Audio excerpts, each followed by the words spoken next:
As to projections for future demand, depending on whose methodology you follow, growth for demand in oil is fully expected to increase globally by between 35 and 45%, depending on whose methodology you go with.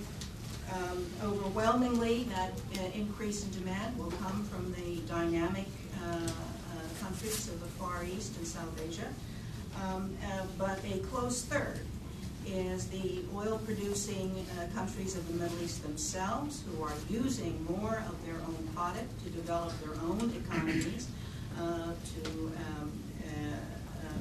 give opportunities to their own future generations, but that means also less product available for the marketplace. So we are looking at a growth of demand of what is already a critical commodity, and a growth of usage even by those countries which produce supplies to fill to meet that demand. Which means we're going to see increasingly periods of tightening in the supply-demand equation. And increasingly, that gives opportunity as well as incentive to look for alternative fuels, to look for greater technology and sophistication in exploiting and producing the known reserves, and greater technology and sophistication in producing more economically viable renewable fuels and resources. There is also a greater incentive for energy efficiency and conservation, but there is no silver bullet. The focus for the future on traditional hydrocarbons, and overwhelmingly that means oil, gas, and coal, will increase. Will increase. That's factual. So that as we look at how this part of the world and its critical resources and the commercialization, transportation of these resources may be affected by political movements, by policies, by any number of social unrest or programs, we need to keep that in mind.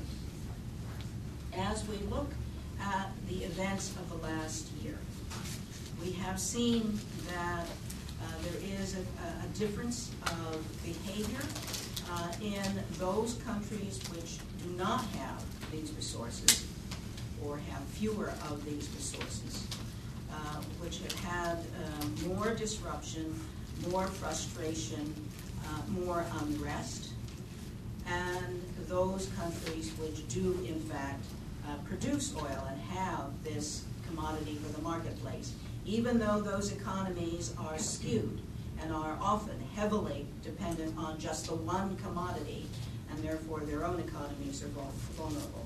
But what it does mean is money matters. And when you look at the response of the young people going to the streets in Tunisia, in Cairo, throughout the region, and their call for jobs, justice, and dignity, it matters if those governments or successive regimes or alternative governance instruments can meet those demands.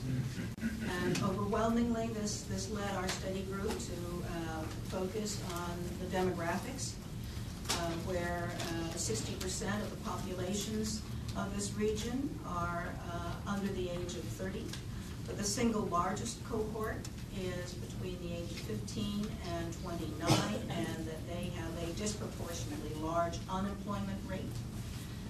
And what this has demonstrated over the last year is that those who can respond to the calls for jobs, justice, and dignity have been able to forestall greater unhappiness. This is commensurate with a traditional equation typical not only of this region but other parts of the world, which says basically the exchange is largesse and opportunity and protection in exchange for loyalty, quiescence, rather than a political ideology. And so if there is concern of unrest and a regime is able to announce a quick $131 billion program for social opportunity and education and housing and jobs, well, that'll make a difference.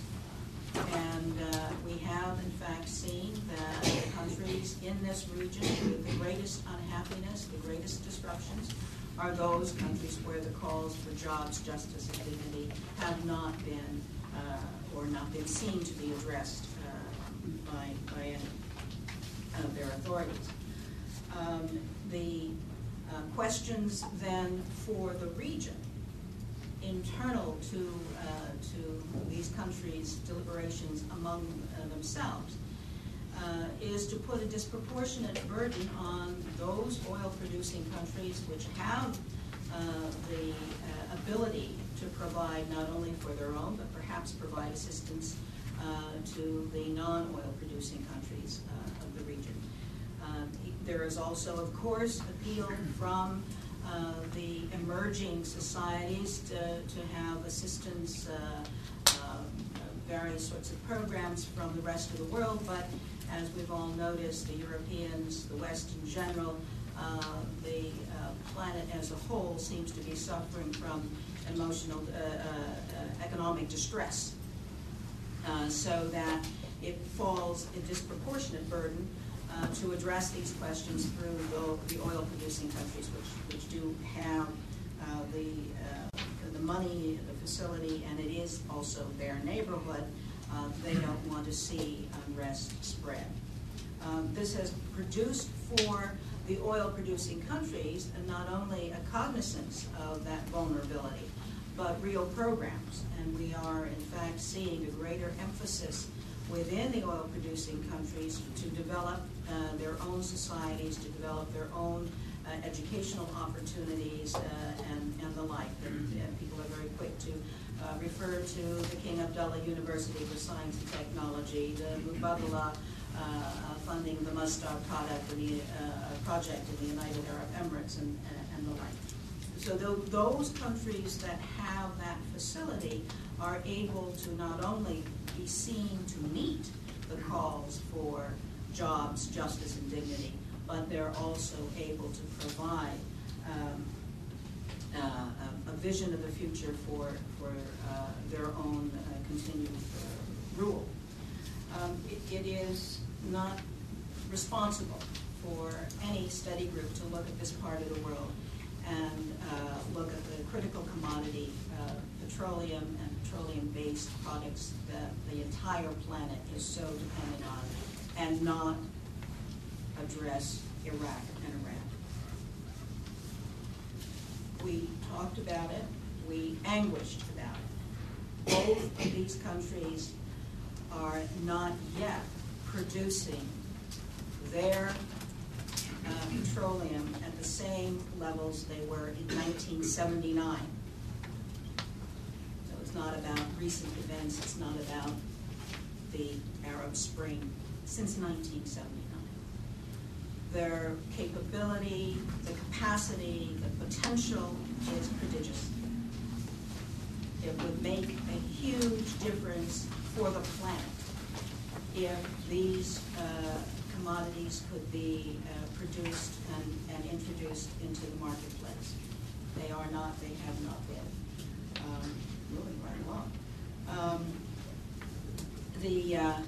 The impact of the demography, however, is profound. The babies are already born who need jobs, who need schools, who need health, who need housing, and the like. And so as much time as may be needed or necessary to narrow skills gaps, to provide confidence for the international business community to come in and invest and help promote jobs, that's time that is fast eroding and not available